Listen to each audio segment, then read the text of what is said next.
हाँ जी, अस्सलाम वालेकुम। मेरी तरफों सब ਨੂੰ ਵਾਰਮ ਵੈਲਕਮ ਮੇਰੇ ਚੈਨਲ ਤੇ। ਇੱਕ ਬਾਈ ਦਾ ਹੋਰ ਬੜਾ ਪਿਆਰਾ ਕਮੈਂਟ ਆਇਆ ਸੀ ਕਿ ਬਾਈ ਤਰ੍ਹਾਂ ਰੈਜ਼ੀਡੈਂਸੀ ਹੈ ਜਿਹੜਾ ਸਪੇਨ ਦਾ ਹੁੰਦਾ ਹੈ ਉਹਨੂੰ ਯੂਰਪ ਦੇ ਕਿਸੇ ਵੀ ਮੁਲਕ ਵਿੱਚ ਕਿਸ ਤਰ੍ਹਾਂ ਤਬਦੀਲ ਕਰਾ ਸਕਨੇ ਹਾਂ। ਇਹਦੇ ਤੇ ਛੋਟੀ ਜਿਹੀ ਸ਼ਾਰਟ ਜਿਹੀ ਵੀਡੀਓ ਬਣਾਵਾਂਗੇ। ਜਨਰਲ ਚੀਜ਼ਾਂ ਨੂੰ ਅਸੀਂ ਪਿਕ ਕਰਾਂਗੇ ਤਾਂ ਕਿ ਜਿਸ ਬੰਦੇ ਨੂੰ ਨਹੀਂ ਪਤਾ ਉਹਨੂੰ ਜਨਰਲ ਇਨਫੋਰਮੇਸ਼ਨ ਮਿਲ ਜਾਏ। ਤੇ ਉਸ ਤੋਂ ਪਹਿਲੇ ਇਹ ਹੈ ਕਿ ਸਰ ਟਿਕ ਮਾਰ ਦਿਆ ਕਰੋ ਸਬਸਕ੍ਰਾइब ਉੱਤੇ ਹੈ ताकि तुहानू सारी हर आने वाली वीडियो मिल जाए। अगर तुम स्पेन रहिंदे हो या यूरोप रहिंदे हो या तुहानू स्पेन की किसी कानून की खबर ना दिलचस्पी है तो मार दिया करो।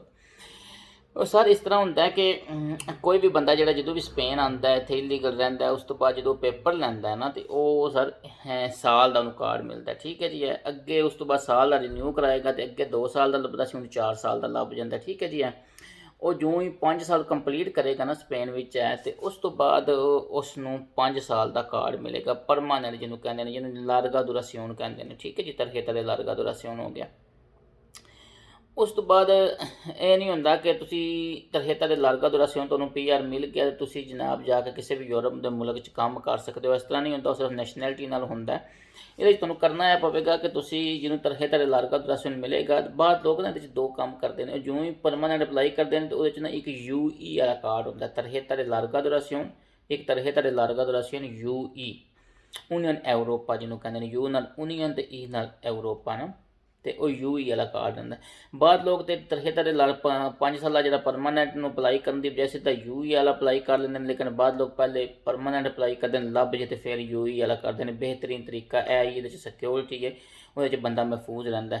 ਅਗਰ ਤੁਸੀਂ ਕਿਸੇ ਤਰੀਕੇ ਰਿਕੁਆਇਰਮੈਂਟ ਨਹੀਂ ਪੂਰੀ ਕੀਤੀ UE ਦੀ, ਉਹ ਰਿਜੈਕਟ ਕਰ ਦੇਣ, ਫਿਰ ਤੁਸੀਂ ਫਿਰ ਜ਼ੀਰੋ 'ਤੇ ਹੋ ਜਾਂਦੇ। ਪਰਮਾਨੈਂਟ ਲੱਭਿਆ ਹੋਵੇ ਫਿਰ ਤੁਸੀਂ 10 ਵਾਰੀ UE ਵਾਲਾ ਅਪਲਾਈ ਕਰੋ, 10 ਵਾਰੀ ਰਿਜੈਕਟ ਕਰੋ, ਤੁਹਾਨੂੰ ਕੋਈ ਫਰਕ ਨਹੀਂ ਪੈਂਦਾ ਕਿਉਂਕਿ ਤੁਹਾਡੇ ਕੋਲ ਨਾਰਮਲ ਲਾਰਗਾ ਦੁਰਾਸਿਓਨ ਦਾ ਕਾਰਡ ਹੁੰਦਾ ਹੈ।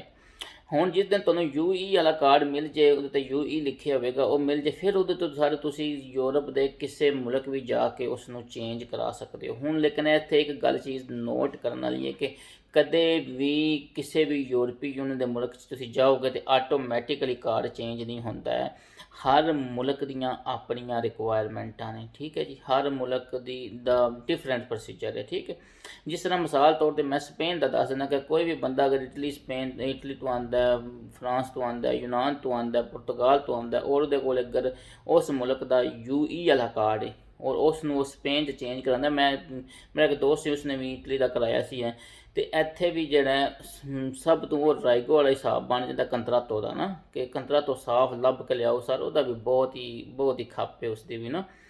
ਤੇ ਉਹ ਵੀ ਫਿਰ ਜਿਹੜੇ ਬੰਦੇ ਕੋਲ ਹੁੰਦਾ, ਤੁਹਾਨੂੰ ਪਤਾ ਬਹੁਤ ਕੁਝ ਮੰਗ ਪੈਂਦੇ ਨੇ ਨਾ, ਤੇ ਉਹ ਫਿਰ ਬੰਦਾ ਬਾਅਦ ਦਫਾ ਭੈੜੇ ਕੰਤਰਾਤੋ ਲਾ ਕੇ ਵੀ ਟਾਈਮ ਜ਼ਾਇਆ ਪਿਆ ਕਰਦਾ ਹੈ ਨਾ। ਤੇ ਉਹ ਸਰ ਸੇਮ ਉਹੀ ਖਾਸ ਰਿਕੁਆਇਰਮੈਂਟ ਹੁੰਦੀ। ਇੱਕ ਤਾਂ ਕਰੈਕਟਰ ਸਰਟੀਫਿਕੇਟ ਮੰਗਦੇ ਨੇ ਉਸ ਮੁਲਕ ਦਾ ਜਿੱਥੇ ਤੁਸੀਂ ਆਏ ਹੋ, ਤੇ padronamento ਤੁਹਾਡੀ ਤੇ ਕੰਤਰਾਤੋ ਤੇ ਜਾਂ ਫਿਰ ਕਾਰਡ ਵਗੈਰਾ ਉਹ ਲਾ ਕੇ ਅਪਲਾਈ ਕਰੀਦਾ। ਤੇ ਉਹ ਅਗਰ ਸਭ ਕੁਝ ਠੀਕ ਹੋਵੇ ਤੇ ਉਹ ਦੇ ਦਿੰਦੇ ਨੇ। ਸਪੇਨ ਦਾ ਵੀ UE ਵਾਲਾ ਕਾਰਡ ਹੈ।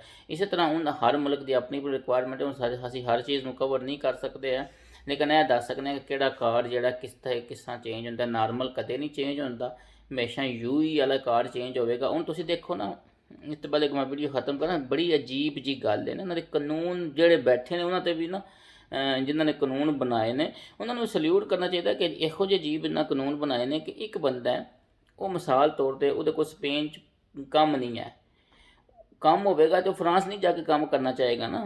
ਤੇ ਉਹਦੇ ਕੋਲ ਕੰਮ ਨਹੀਂ ਹੈ, ਉਹ ਚਾਹੁੰਦਾ ਕਿ ਮੈਂ ਫਰਾਂਸ ਜਾ ਕੇ ਕੰਮ ਕਰਾਂ, ਮੈਨੂੰ ਇਜਾਜ਼ਤ ਦੇ ਦਿਓ। ਔਰ ਉਹ ਜਾ ਕੇ ਉਹਨਾਂ ਨੂੰ ਆਖੇ, ਉਹ ਅੱਗੋਂ ਕਹਿੰਦੇ ਤੂੰ 12 ਨੋਮੀਨਾ ਲੈ ਕੇ ਆ, ਕਿਸੇ ਜਗ੍ਹਾ ਕਹਿੰਦੇ ਤੂੰ 6 ਨੋਮੀਨਾ ਲੈ ਕੇ ਆ। ਅੱਛਾ ਜੇ ਬੰਦੇ ਕੋਲ ਕੰਮ ਹੈ ਵੇ ਤੇ ਉਹਨੇ UE ਨੂੰ ਕੀ ਕਰਨਾ? ਉਹ ਚੁੱਪ ਕਰਕੇ ਉਹ ਹੱਥੀਂ ਪਿਆ ਕੰਮ ਕਰੇਗਾ। ਅੱਛਾ ਕੰਮ ਵੀ ਇਹ ਸਰ ਦੁਨੀਆ ਦਾ ਅਜੀਬ ਹਿਸਾਬ ਹੈ ਨਾ। ਕੰਮ ਵੀ ਇਹਨਾਂ ਨੇ UE ਦੇਣਾ, ਵੀ ਉਹਨੇ ਦੇਣਾ ਸਟੈਬਲਿਸ਼ ਬੰਦੇ ਨੂੰ। ਬੈਂਕਾਂ ਵਾਲਿਆਂ ਨੇ ਪੈਸੇ ਵੀ ਸਟੈਬਲਿਸ਼ ਬੰਦੇ ਨੂੰ ਦੇਣੇ ਨੇ, ਭੁੱਖੇ ਨੂੰ ਕੱਖ ਨਹੀਂ ਦੇਣਾ। ਇਸ ਗੱਲ ਬਿਹਤਰੀਨ ਤਰੀਕਾ ਇਹ ਹੁੰਦਾ ਕਿ ਜਦੋਂ ਤੁਹਾਡੇ 'ਤੇ ਚੰਗੇ ਹਾਲਾਤ ਹੋਣ ਨਾ ਤੇ ਨਾਰਮਲ ਲਾਰਗਾ ਦੁਰਾਸਿਓਨ ਨੂੰ UE 'ਚ ਚੇਂਜ ਕਰਵਾ ਲਿਆ ਕਰੋ। ਤੁਰ ਜਾਂਦਾ ਕੱਖ ਨਹੀਂ ਹੈ, ਲੇਕਿਨ ਇਹ ਵੀ ਕਿ ਮਾੜੇ ਟਾਈਮ ਦਾ ਪਤਾ ਨਹੀਂ ਹੁੰਦਾ ਹੈ। ਬਹੁਤ ਸ਼ੁਕਰੀਆ, ਥੈਂਕ ਯੂ, ਅੱਲਾ ਹਾਫਿਜ਼।